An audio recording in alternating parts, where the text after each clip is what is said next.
Senior archivist Velthar had spent 300 cycles monitoring the deep space communication arrays. His job was simple, but important. He watched for signals from ancient times, cataloged them, and kept the historical records safe. Most days were quiet. The old signals kept transmitting their recorded messages, and nothing ever changed. Today was different. Velthar's third eye focused on the display screen while his primary eyes scanned the data streams. Something had changed in Sector 9. A signal that had been silent for 80,000 years suddenly activated. His breathing tubes fluttered with excitement. The Wanderer's Call was transmitting again. Every child in the galaxy learned about the Wanderer's Call in their education programs. The ancient beacon had guided the first civilizations when they reached for the stars. It taught them mathematics, science, and how to travel between worlds. Then, without warning, it went silent. No one knew why.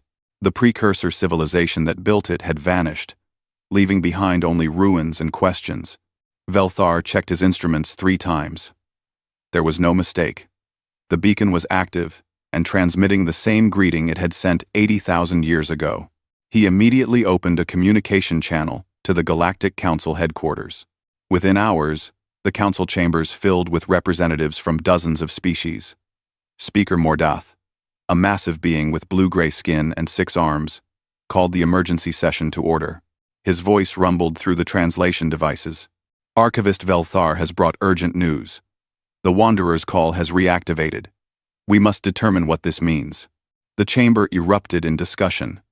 Some representatives believed it was a simple equipment failure. Others thought natural cosmic phenomena might have triggered the old beacon. A few whispered that perhaps the precursors had returned. Security Director Kess stood from her seat. Her species was known for their military discipline and sharp minds. We should send observation teams immediately. This could be a threat. And a scribe. We started 42. And a skidding 42. Velthar shook his head. The beacon is transmitting the same message as before. Nothing hostile. It appears to be functioning exactly as designed. After 80,000 years? Kess's eyes narrowed. Nothing functions that long without maintenance. The debate continued for 3 days. Scientists examined the data. Historians searched ancient records. Engineers analyzed the beacon's energy signatures. Everything pointed to one conclusion. The Wanderer's Call had reactivated itself, following some programmed instruction that finally triggered after countless millennia. Then the impossible happened. Velthar was reviewing old precursor texts when his communication device chimed. The signal was marked urgent. He opened the channel and felt his respiratory system freeze. Someone had responded to the Wanderer's Call. The response came from a different location than the beacon itself. It used mathematical protocols that were even older than the Wanderer's Call. The message was brief, but clear. It contained prime number sequences, geometric proofs, and harmonic ratios. It was the universal language of intelligence. Velthar ran the signal analysis and traced its origin point. His hands trembled as he read the results. The response had come from the Sol system, deep in the quarantined zone of the galactic arm. The Sol system was home to a primitive species called humans. They had barely achieved basic spaceflight. Their world was listed as a Class 9 death world, the most dangerous category in the galactic database. The Council had placed the entire system under observation protocols but maintained strict non-interference. The humans were not ready for contact. Yet somehow, they had detected the Wanderer's Call. They had decoded its ancient language, and they had responded using precursor mathematical protocols. Velthar brought his findings to the Council immediately. Speaker Mordath reviewed the data with obvious concern. Other representatives crowded around the display screens, their various forms of expression showing shock and confusion. How could a pre-FTL species accomplish this? One representative asked. They do not have the technology to detect signals at that range. Velthar pulled up additional information. I have been researching the Sol system's history in our databases. There are irregularities. The system appears in very old precursor records under a different designation. Origin Site Theta 3. The chamber went silent. Origin Site? Mordath's voice was barely a whisper. You are suggesting the humans are connected to the precursors? I am suggesting we need to investigate further. Velthar replied carefully. The coincidences are too significant to ignore. An ancient precursor beacon reactivates. A species from a system marked in precursor databases responds using precursor mathematical languages. We must learn more. Kess stepped forward. I must share classified information with the Council.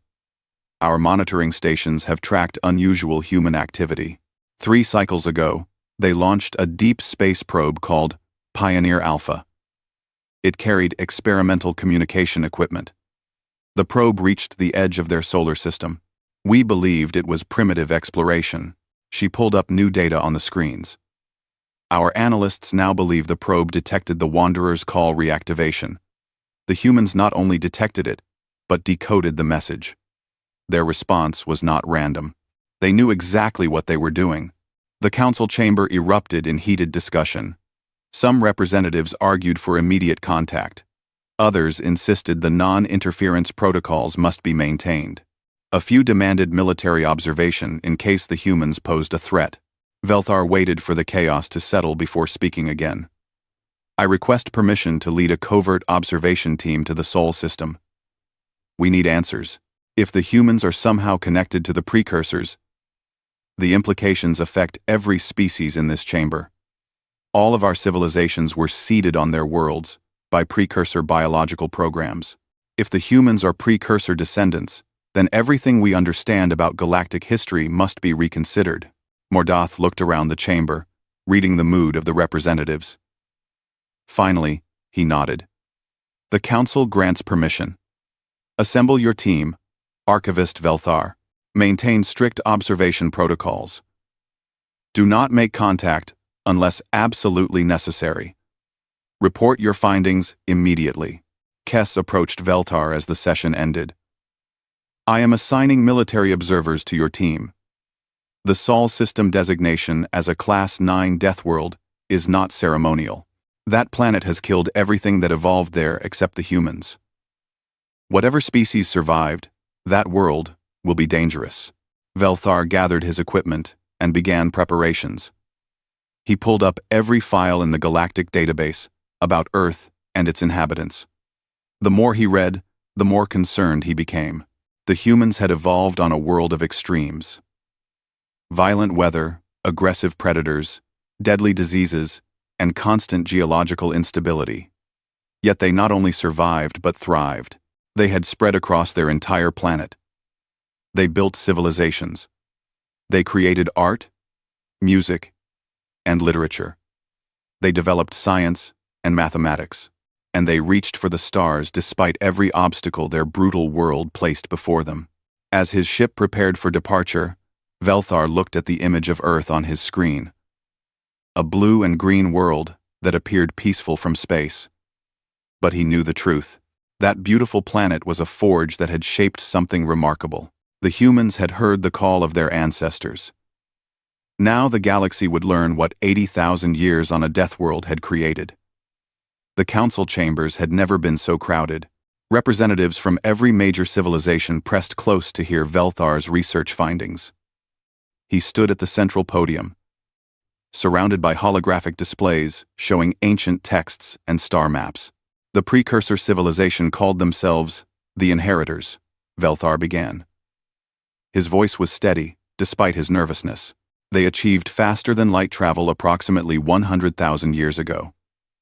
At their peak, they controlled thousands of star systems.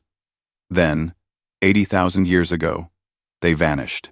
Every precursor simply disappeared. No bodies, no evidence of war or plague, just empty cities and functioning technology. Speaker Mordath gestured for him to continue.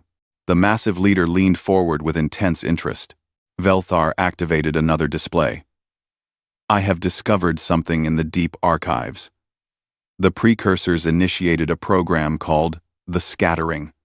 They deliberately seeded hundreds of worlds with biological samples, DNA sequences, embryos, and genetic instructions. The program's purpose was to spread life across the galaxy. "We know this already," one representative interrupted. "Our own species originated from precursor seeding." "Yes," Velthar agreed. "But there is more. One system in the precursor database is marked differently. Origin Site Theta 3. The coordinates match the Sol system exactly." The chamber fell silent. Every being present understood the implication. "You are saying the humans are not a seeded species," Mordath said slowly. "You are saying they are the precursors themselves." "I am saying they might be direct descendants," Velthar clarified. "The precursors did not seed Earth. They came from Earth. Or their ancestors did. The records are unclear about the exact timeline. But Sol 3, which the humans call Earth, appears to be the precursor homeworld. Or one of them." Chaos erupted in the chamber. Representatives shouted questions and arguments. Some refused to believe that a primitive pre-FTL species could be the origin of the galaxy's greatest ancient civilization. Others demanded more proof. Kes stood and waited for silence. Her military bearing commanded respect even among those who disagreed with her. "I have additional information that supports the archivist's theory. Our monitoring stations have intercepted human communications. We have learned more about their response to the Wanderer's call." She activated a new display showing human spacecraft and communication equipment. "The humans created a project called the Cosmic Heritage Initiative. Their scientists theorized that ancient civilizations might have left messages in space. They built technology specifically to search for these messages. When the Wanderer's call reactivated, they detected it immediately." "With pre-FTL technology?" someone asked skeptically. "Impossible. Improbable but not impossible," Kes replied. "The humans used quantum communication arrays. Primitive versions of our own systems but functional. They detected the energy spike when the beacon activated. Then they did something remarkable. They decoded the precursor language." Velthar took over the presentation. "Human scientists discovered that ancient structures on Earth contain mathematical patterns. Pyramids, stone monuments, and astronomical alignments. These patterns match the precursor communication protocols. The humans call them mysteries or coincidences. But I believe they are messages. The precursors left encoded information on Earth itself before the scattering." He pulled up images of human monuments and overlaid them with precursor mathematical sequences. The correlation was undeniable. The same geometric ratios, the same prime number sequences, the same harmonic relationships appeared in both. "When the humans decoded the Wanderer's call," Velthar continued, "they recognized these patterns. They understood they were communicating with their own ancestors. Their response was not just acknowledgement. It was a declaration. They were announcing that the children of the precursors had survived and were ready to reclaim their heritage." Mordath stood and walked to the central display. His 6 arms moved in gestures of deep thought. "If this is true, then we must reconsider everything. Our entire civilization exists because the precursors seeded our worlds. We built our societies on precursor technology and knowledge. We have always been the children of a lost parent civilization. Now you tell us that parent civilization still exists, changed but alive, on a single death world. A Class 9 death world," Kes added. "We must not forget what that designation means. Earth's environmental hostility rating is at the maximum level. Extreme temperature variations, violent weather systems, tectonic instability, aggressive predator species, and countless deadly microorganisms. The precursors who stayed on that world, or were sent there, were subjected to 80,000 years of brutal evolutionary pressure." Velthar nodded grimly. "I have reviewed human history from our observation data. They have known nothing but struggle. Competition with megafauna that could kill them easily. Ice ages that forced migration or extinction. Diseases that wiped out entire populations. and constant warfare among themselves. Yet, they not only survived, but adapted and advanced. He showed images of human civilization through the ages. Cave paintings, ancient cities, industrial societies, and finally, space stations and rockets. They went from stone tools to spaceflight in approximately 10,000 years. That is faster than any other known species in galactic history. Their rate of technological advancement is extraordinary. Because they had to advance or die, Kess said quietly. Natural selection on a death world does not allow for slow development. The council debated for hours. Some representatives argued for immediate contact. If the humans were truly precursor descendants, they deserved to know their heritage. Others insisted that the non-interference protocols existed for good reasons. Pre-FTL contact could cause cultural contamination or psychological trauma. Finally, Mordath called for a vote. We will send a covert observation team to the Sol system. The team will assess the situation and report back. No direct contact unless circumstances make it absolutely necessary. The majority voted in support. Velthar would lead the scientific team. Kess would command the military observers. They would leave immediately.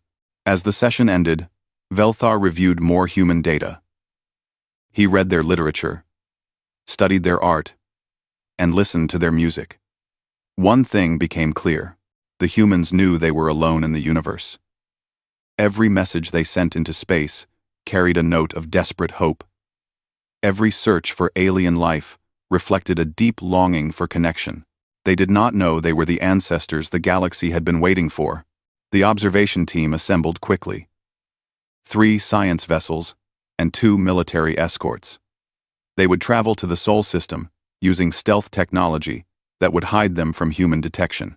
The journey would take several days, even at faster than light speeds.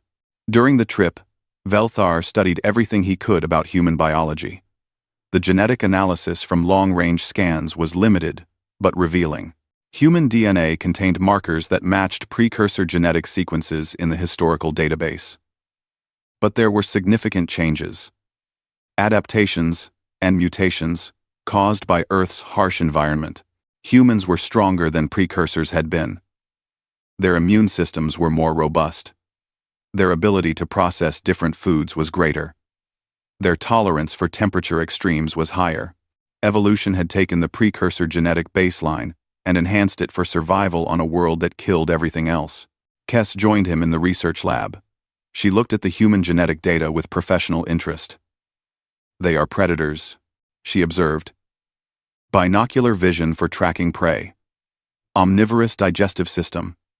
Endurance hunting capabilities. The precursors became apex predators to survive on Earth. They also show remarkable cooperation skills, Velthar added. Human societies are complex. They form family groups, tribes, nations, and global organizations. They compete, but also collaborate. That is unusual for apex predators. That is what makes them dangerous, Kess replied. They have both the individual capability to be threats and the social structure to organize those threats into coordinated action. If they decide we are enemies, they will be formidable opponents. Velthar hoped it would not come to that. The humans had responded to the Wanderer's call with curiosity and intelligence, not aggression. That gave him hope that first contact, if it became necessary, could be peaceful. The observation team dropped out of faster-than-light travel at the edge of the Sol system.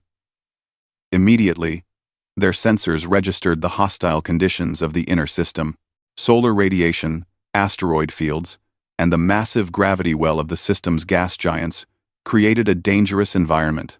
And there, third planet from the sun, was Earth, beautiful and deadly, exactly as the reports described. The team moved into position, cloaking their ships and preparing their observation equipment. They would watch and wait and learn everything they could about humanity before deciding what to do next.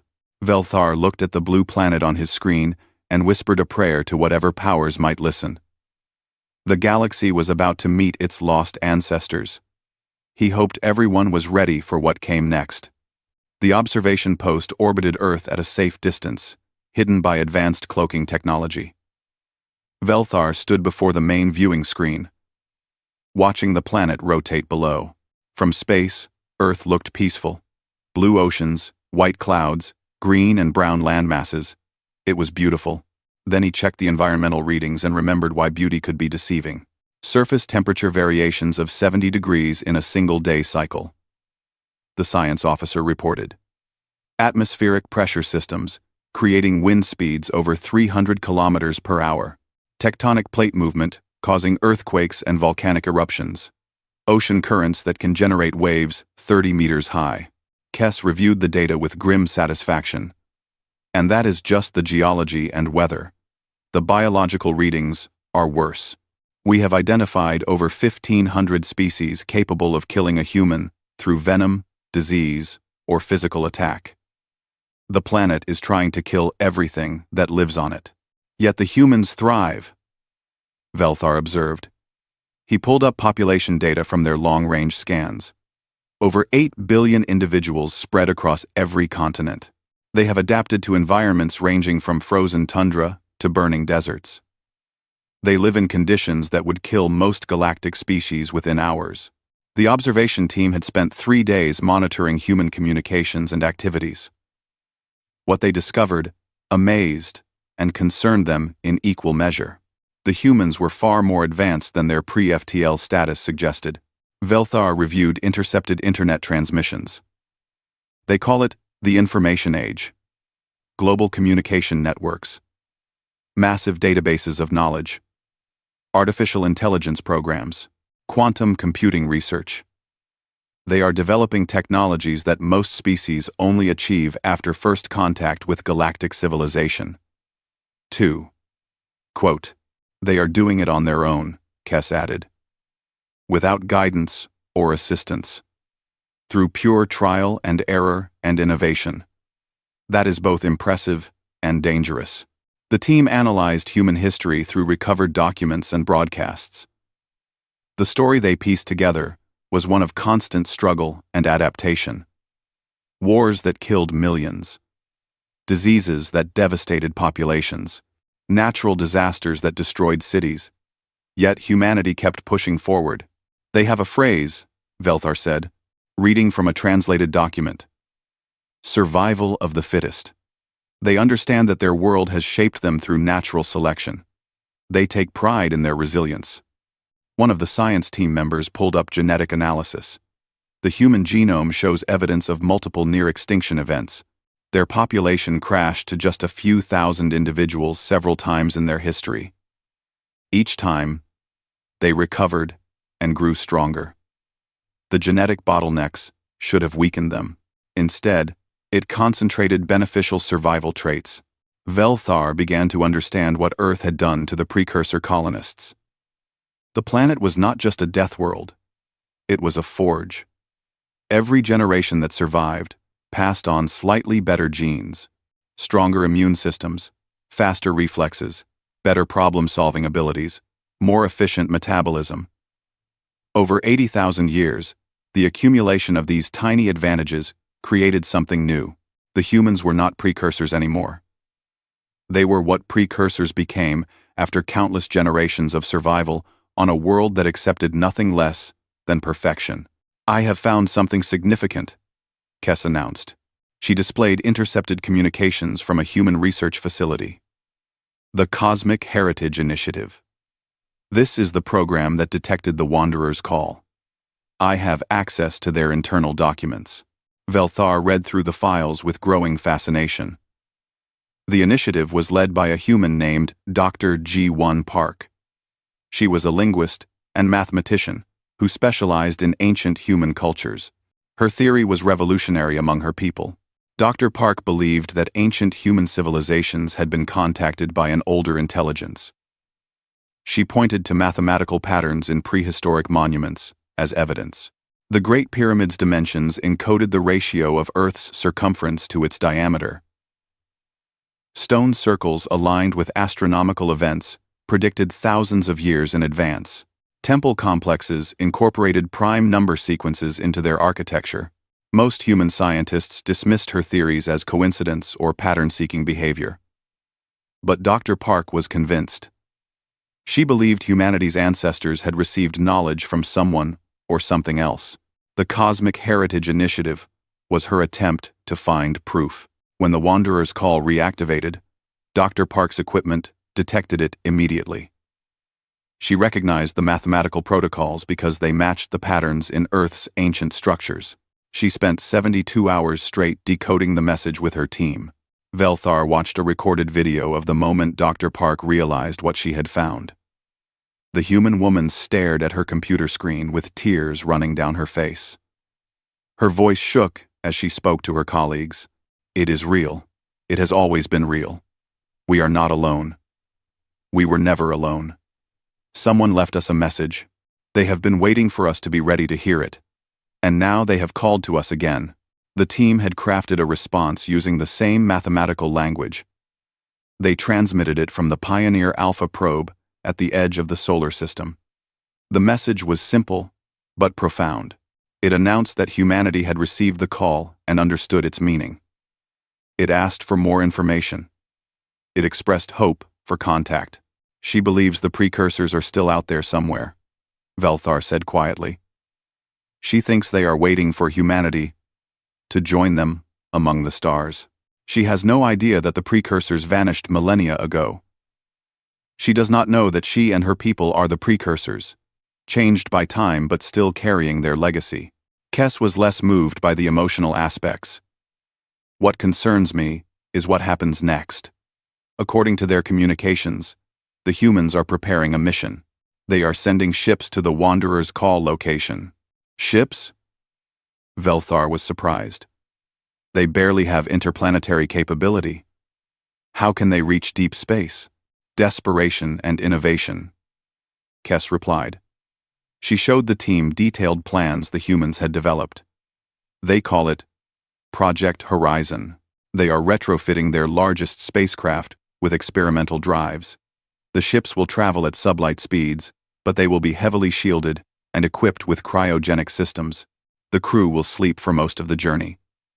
It will take years, but they can reach the beacon. Velthar studied the ship designs with professional admiration. The humans had taken basic physics and engineering principles and pushed them to theoretical limits. The ships were crude compared to galactic technology but functional. They would work. "They are also arming the ships," Kess added grimly. She highlighted weapons systems in the design documents. Nuclear missiles, railguns, directed energy weapons.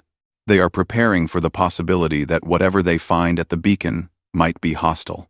"They have survived on a death world," Velthar said. "They assume the universe is as dangerous as Earth. They are taking precautions."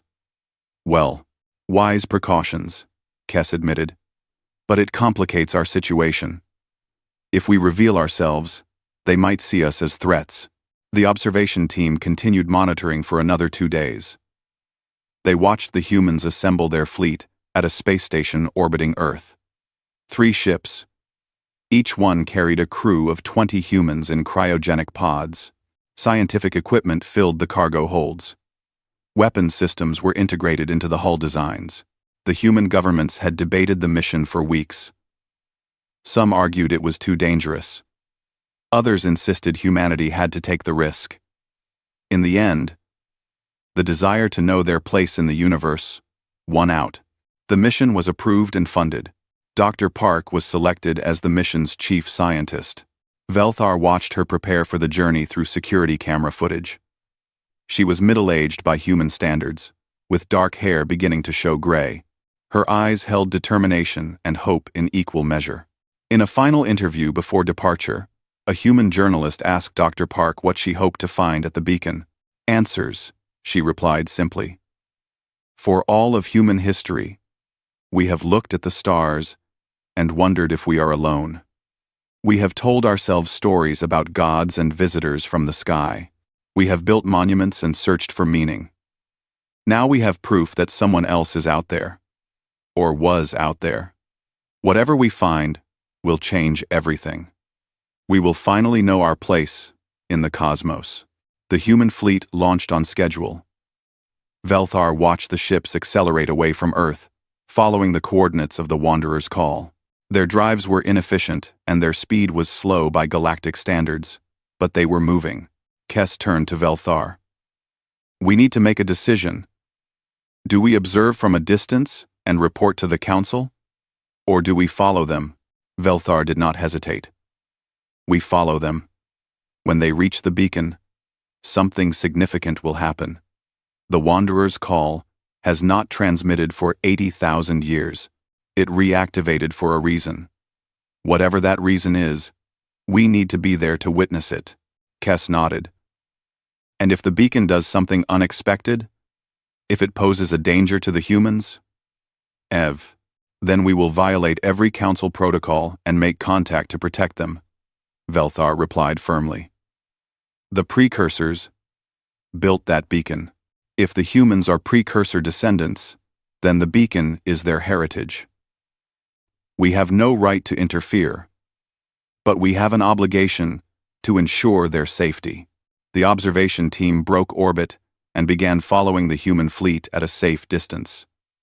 The ships moved through space slowly, their primitive drives burning steadily. It would take the humans 3 months to reach the Wanderer's call location. The observation team could make the journey in days, but they matched the human speed.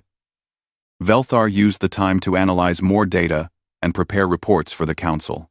Kes drilled her military personnel on first contact protocols and combat scenarios. As Earth shrank behind them, Velthar looked at the human ships on his display screen. 3 small vessels carrying humanity's hope and curiosity toward an ancient mystery. They had no idea that the galaxy was watching. They did not know that their journey would reshape civilizations thousands of light years away. Humanity was going home to meet its ancestors. The observation team could only watch and wait to see what happened when the children finally found what their parents had left behind. The Wanderer's call hung in the void like a monument to forgotten dreams. Velthar studied the ancient beacon through his observation equipment as the human fleet approached. The structure was enormous, easily 500 meters across, built from materials that still functioned after 80 millennia in the harsh environment of space. They are slowing down, Kes reported, decelerating for final approach. Their navigation is precise despite their primitive equipment. Quote, the 3 human ships moved into position around the beacon with careful coordination. Velthar could see through the external cameras as humans began waking from their cryogenic sleep. The process took hours. Medical systems checked vital signs. Crew members helped each other through the confusion of revival. Dr. Park was among the first to fully wake. Even through the grainy footage, Velthar could see her excitement. She moved to the command deck immediately and stared at the beacon through the viewports. Her expression was one of wonder and triumph. The human ships deployed scanning equipment and began examining the beacon. Their instruments were basic but effective. Slowly, they built a detailed picture of the structure's composition and design. Velthar monitored their communications as scientists discussed the findings. The materials are not naturally occurring, one human scientist said over the radio. Molecular structures we have never seen before. Some kind of advanced composite that resists radiation and temperature extremes. This technology is centuries beyond our current capabilities. Dr. Park's voice joined the conversation. Focus on the mathematical harmonics. The beacon's shape is not arbitrary. Look at the ratios between the different sections. They match the patterns from Earth's ancient structures. This is definitely the same source. The humans worked methodically for several hours. They mapped every detail of the beacon's exterior. They analyzed its energy signatures. They documented everything with the thoroughness of scientists who understood they were witnessing something historic. Then the beacon responded to their presence. Velthar's instruments registered a sudden surge in the beacon's power output. The ancient structure began to glow with soft blue light. New energy patterns activated across its surface, creating complex geometric shapes that pulsed in rhythmic sequences. The humans are detecting it too, Kess said, watching their radio chatter increase in urgency and excitement. A transmission beam shot out from the beacon directly toward the lead human ship, Dr. Park's ship.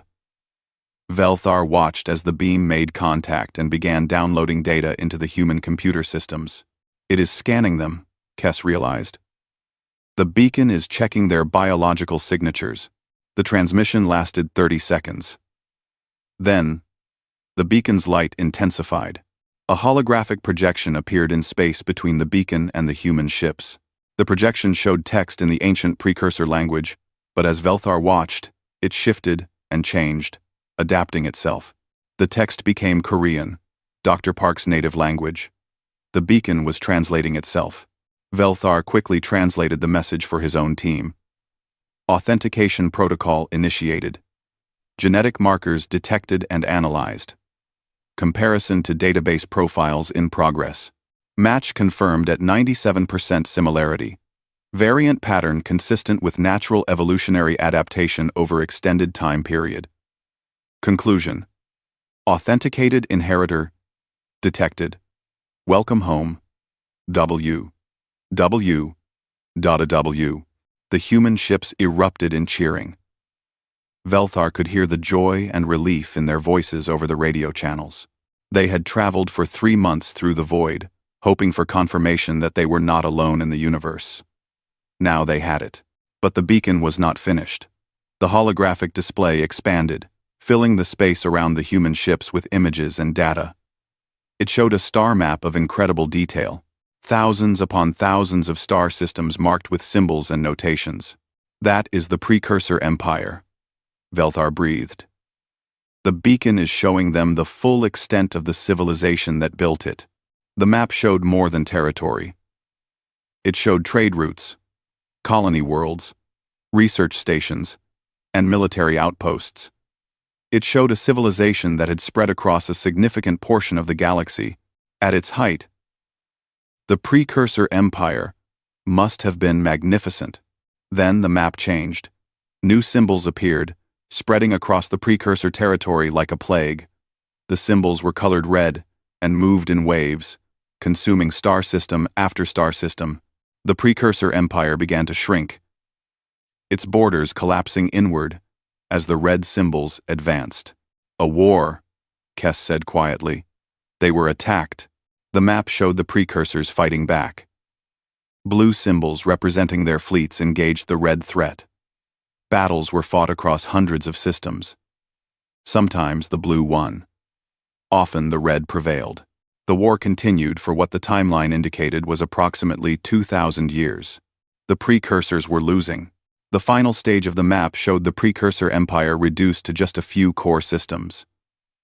The timeline indicated 80,000 years before the present. Then, the map showed something new. Thousands of small blue dots dispersed in all directions, fleeing the collapsing empire and heading toward distant, unmarked systems. The scattering. Velthar watched as the precursors sent their people away to survive. One of those blue dots traveled to the very edge of the map, to a system that was labeled but not marked as part of the empire. Sol system. Earth. The human communications had gone silent. Velthar imagined them staring at the display, trying to process what it meant. Dr. Park's voice finally broke the silence, shaky but determined. They sent us away, our ancestors. They sent us to Earth, to survive whatever was destroying them. We were refugees. Earth was not our prison. It was our sanctuary. The beacon's display changed again. It showed a single planet, beautiful and terrible. Earth as it had been 80,000 years ago. The display showed precursor ships arriving and depositing populations. Then the ships left, never to return. The beacon showed Earth's timeline accelerating. Ice ages came and went. The precursor colonists adapted or died. Generations passed. The knowledge of their origin faded into legend and myth, but the genetic memory remained. The drive to reach for the stars never disappeared, even after thousands of years trapped on a single world. The display showed modern humanity launching their first satellites, then their first astronauts, then their space stations. It showed the Pioneer Alpha probe detecting the beacon's reactivation. It showed the response signal. And finally, it showed the 3 human ships arriving at this very location. The timeline completed a circle. The scattered children had found their way back. Velthar made a decision. He turned to Kes. We have to reveal ourselves. This moment is too important. The humans deserve to know they are not alone. And the Council must understand what is happening here. Kes nodded slowly. I agree. But we must be careful. The humans are armed and far from home. They may react with fear or aggression. Then we will approach peacefully and hope they recognize our intentions, Velthar replied. The observation team deactivated their cloaking systems. The 3 ships became visible to human sensors. Immediately, alarms sounded on the human vessels. Velthar watched their weapons systems power up and their ships maneuver into defensive positions. Velthar opened a communication channel on all frequencies. Human vessels, this is Senior Archivist Velthar of the Galactic Council. We mean you no harm. We have been observing your journey. We wish to speak with you. There was a long silence. Velthar could imagine the chaos and debate happening on the human ships. They had come looking for evidence of ancient aliens. Now, they were being contacted by modern ones. Dr. Park's voice responded, controlled but tense. This is Dr. G1 Park, commanding the human vessel, Hope's Dawn. You have been watching us? For how long? We began observation when you responded to the Wanderer's call, Velthar answered honestly. We needed to understand who you were and what you knew. The implications of your response were significant. Why did you not make contact sooner? Dr. Park asked. Galactic law prohibits contact with pre-FTL civilizations, Velthar explained. But circumstances have changed. What the beacon has revealed changes everything. You have a right to know the truth. Another silence. Then Dr. Park spoke again. Lower your weapons. We will do the same. Let us meet face to face. If you have come this far to speak with us, then we should speak properly. Relief washed through Velthar. The humans were willing to talk despite their fear and suspicion. That, alone, spoke well of their character. The ships moved closer together. Velthar and a small diplomatic team prepared to transfer to the human vessel. Kes insisted on coming along with security officers. The humans were taking the same precautions. The transfer was accomplished through docking procedures that required patience from both sides. Human technology was barely compatible with galactic equipment. But eventually, the airlocks aligned and pressurized. Velthar stepped through the airlock into the human ship and got his first direct look at the species he had been studying for weeks. Dr. Park stood in the corridor with 5 other humans. They wore simple spacesuits with helmets retracted. Their expressions showed a mixture of fear, curiosity, and determination. They were smaller than Velthar expected, fragile-looking compared to most galactic species, but their eyes were alert and intelligent. These were the survivors of a death world. They had earned their place here through courage and capability. Dr. Park stepped forward and extended her hand in the human gesture of greeting. Velthar had researched the custom. He carefully extended his own manipulator and grasped her hand briefly. Welcome to Hope's Dawn, Dr. Park said. Velthar agreed completely. The galaxy and humanity had finally met. Now they needed to understand what that meeting meant for everyone involved. The conference room on Hope's Dawn was small, but functional. Velthar sat across from Dr. Park and her senior staff. Kes stood near the door with human security personnel, both groups watching each other carefully. The initial tension had faded, replaced by cautious curiosity. Let me understand correctly, Dr. Park said, reviewing the data Velthar had shared. The Galactic Council is an organization of hundreds of species. All of these species originated from biological seeding programs created by our ancestors, the precursors. And you have been watching humanity for decades, waiting to see if we would develop enough to join you. That is correct, Velthar confirmed.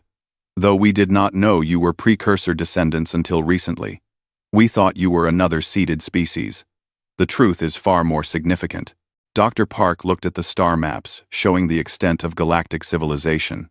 Thousands of worlds, countless species, all thriving in the space that had once belonged to humanity's ancestors. So, the galaxy has been populated by our children, and we are the parents who were sent away to survive. In a manner of speaking, yes.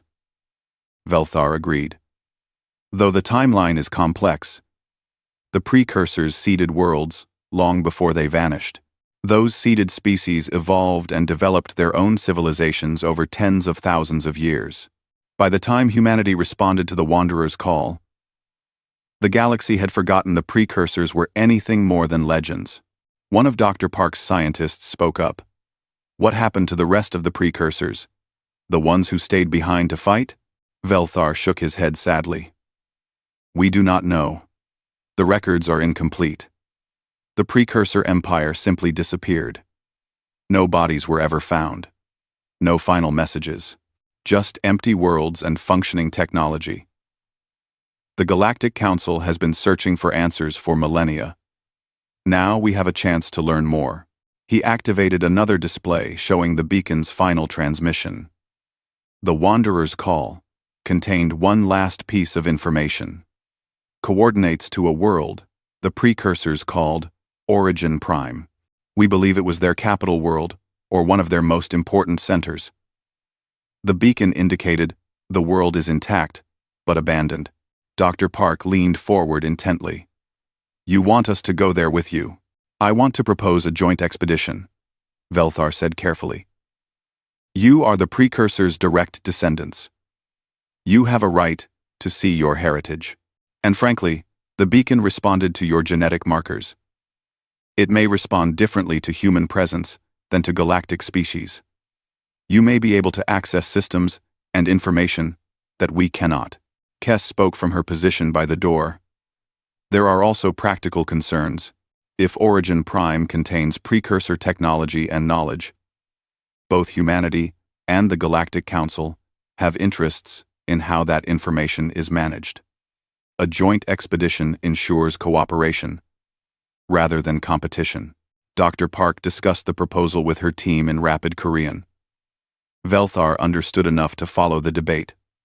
Some humans worried about traveling even deeper into unknown space with aliens they had just met. Others argued this was the opportunity of a lifetime.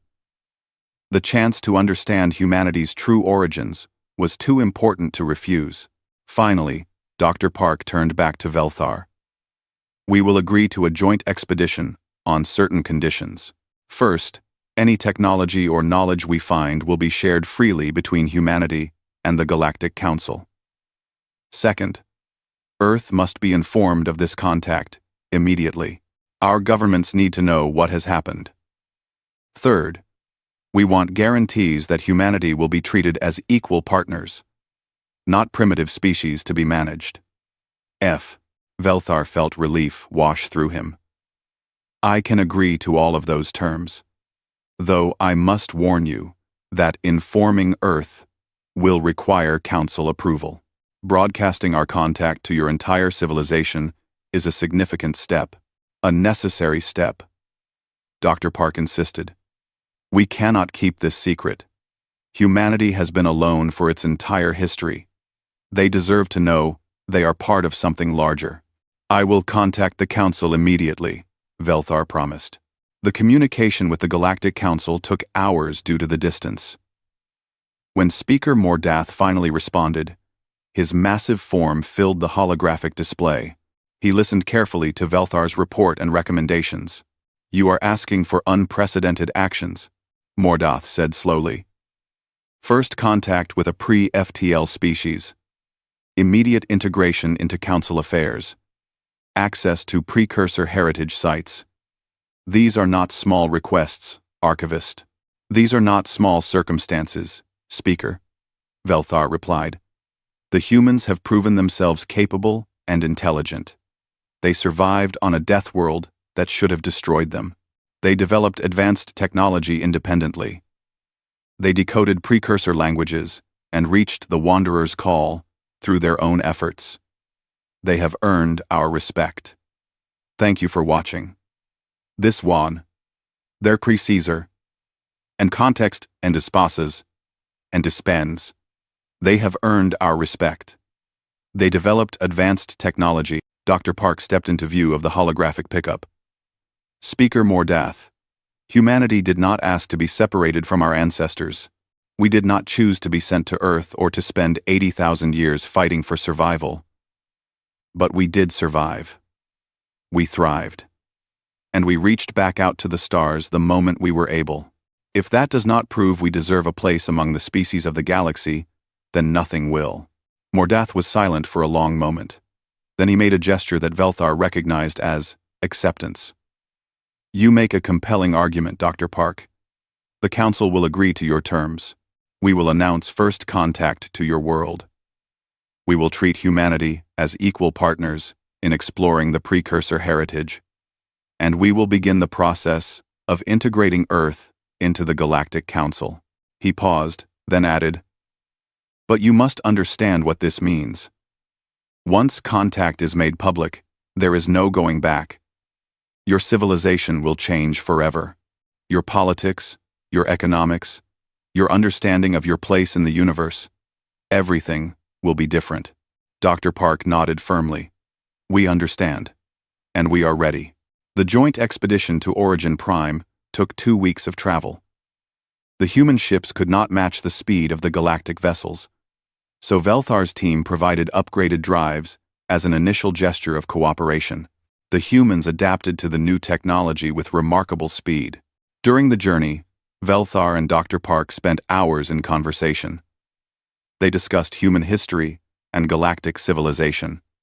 They shared knowledge about science, art, and philosophy.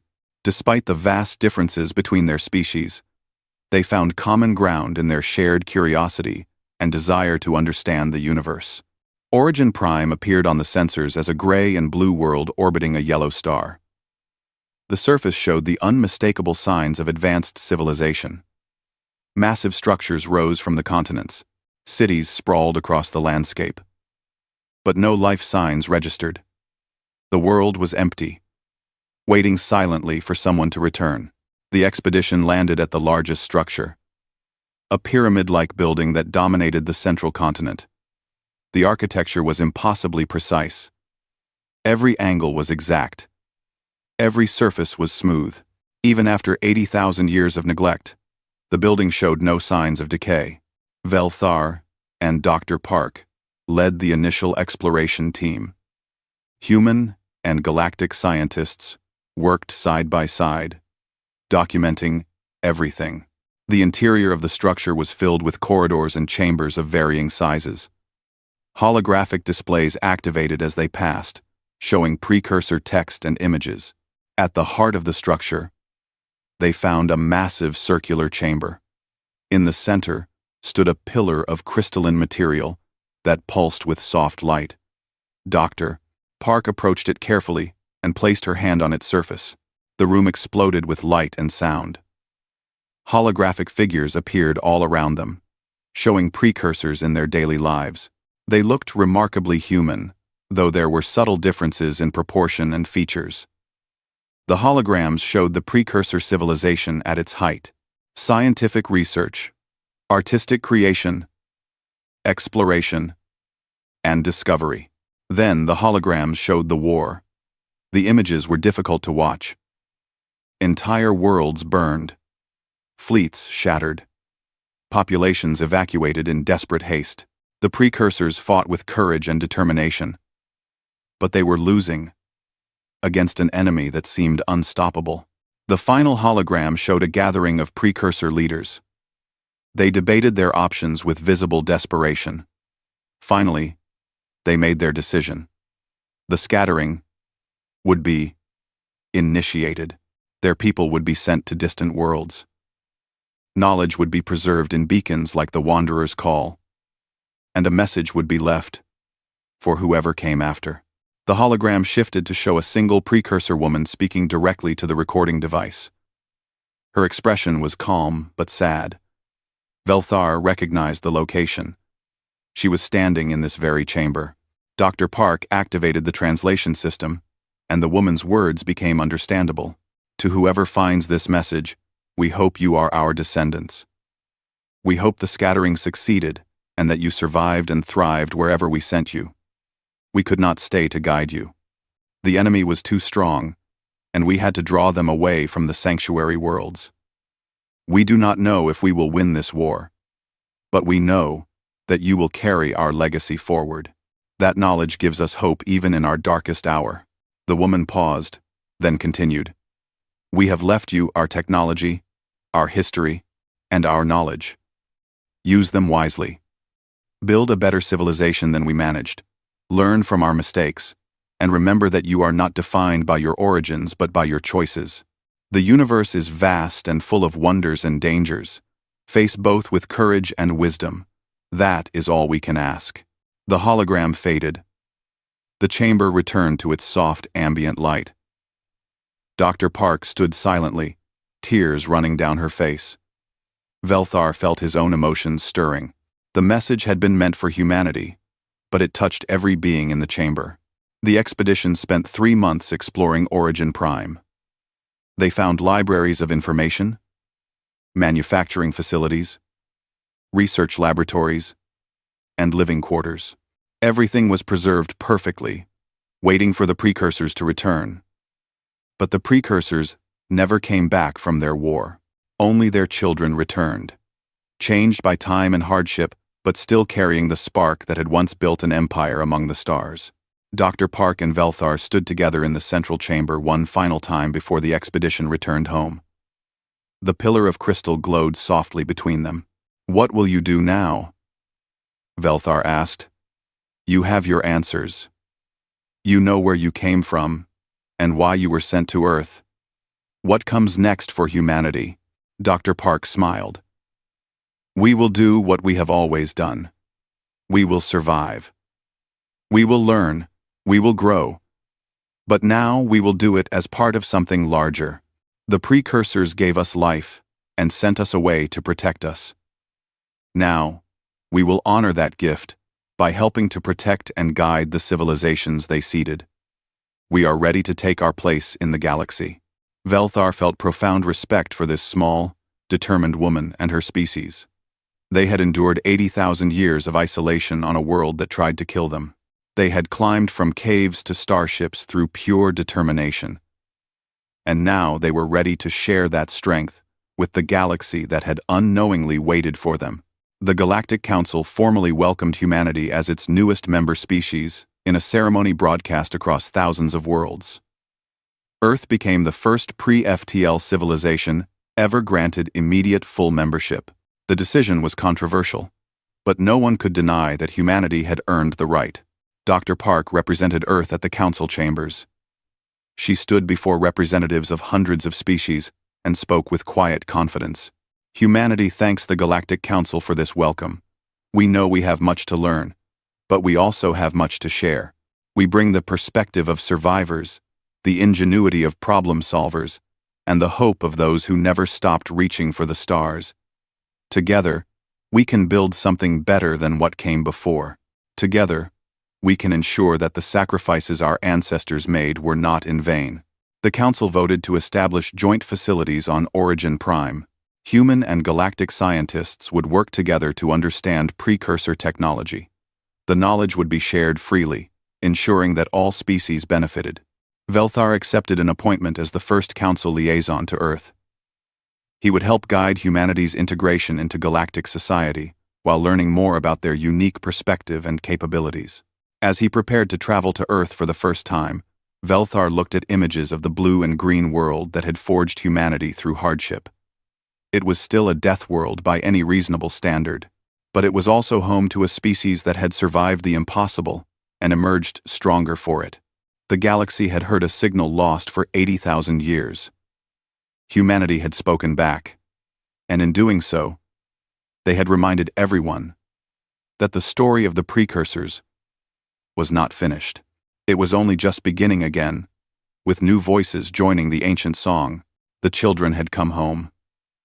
Now, the real work of building the future could begin.